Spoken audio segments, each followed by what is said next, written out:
G20 में फैसलों से दुनिया ने भारत का लोहा माना। मोदी की मन की बात में पीएम ने कहा G20 समिट ने खुशी दोगुनी। प्रधानमंत्री नरेंद्र मोदी ने रविवार को कहा कि अफ्रीकन यूनियन को G20 में सदस्य के रूप में शामिल किए जाने और भारत पश्चिम एशिया यूरोप आर्थिक गलियारा बनाए जाने के फैसलों ने दुनिया के शक्तिशाली देशों के इस ग्रुप में भारत के नेतृत्व का लोहा मनवाया है। मन की बात कार्यक्रम में मोदी ने कहा कि इन दिनों उन्हें चंद्रयान-3 और दिल्ली में G20 के सफल आयोजन के बारे में देश के हर हिस्से और समाज के लोगों अनगिनत पत्र मिले हैं। उन्होंने कहा, जब चंद्रयान-3 का लैंडर चंद्रमा पर उतरने वाला था, तब करोड़ों लोग अलग अलग माध्यमों से इस घटना के पल पल के साक्षी बने।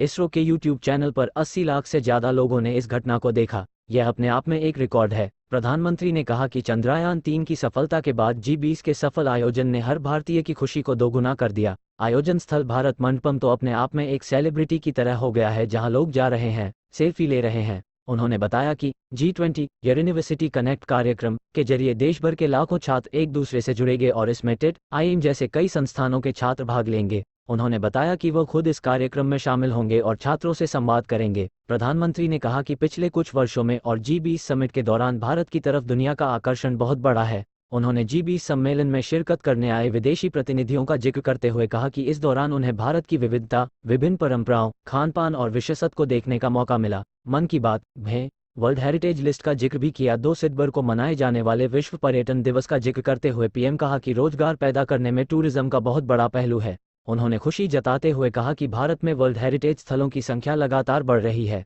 उन्होंने हाल में शांति निकेतन और कर्नाटक के होयसल मंदिर समूह को वर्ल्ड हेरिटेज लिस्ट में शामिल किए जाने का जिक्र करते हुए कहा कि इससे भारतीय परंपरा को भी सम्मान मिला। नैनीताल की घोड़ा लाइब्रेरी को सराहा। प्रधानमंत्री ने नैनीताल जिले की घोड़ा लाइब्रेरी का भी जिक्र किया। उन्होंने कहा कि नैनीताल जिले के इन युवाओं ने बच्चों के लिए अनोखी घोड़ा लाइब्रेरी शुरू की है। इसकी सबसे बड़ी खूबी यह है कि वह दूर दराज के क्षेत्रों के बच्चों तक किताबें पहुंचा रही है। मोदी ने हैदराबाद में भी इसी तरह का प्रयास किए जाने का जिक्र और कहा कि ई किताबों के युग में अब भी किताबें अच्छे दोस्त की भूमिका निभा रही है। पीएम मोदी ने लोगों से कहा, हमें स्थानीय चीजों को खरीदना चाहिए। भारत की G20 अध्यक्षता चुनौतीपूर्ण थी। Jaishankar PTI, New York. विदेश मंत्री एस जयशंकर ने कहा है कि भारत की G20 अध्यक्षता चुनौतीपूर्ण थी। ऐसा इसलिए क्योंकि यह बहुत तेजी से हो रहे अव-पश्चिम ध्रुवीकरण और बहुत गहरे उत्तर दक्षिण विभाजन के बीच हुई। उन्होंने कहा, हमें G20 के अध्यक्ष के रूप में यह सुनिश्चित करने के लिए बहुत दृढ़ विश्वास था कि यह संगठन, जिससे दुनिया को इतनी सारी उम्मीदें हैं, वह वैश्विक वृद्धि और विकास के अपने मूल एजेंडे पर लौट सके। उन्होंने ये भी कहा कि G20 के सबसे अहम नतीजों में से एक अफ्रीकी संघ को मिली इस समूह की सदस्यता है।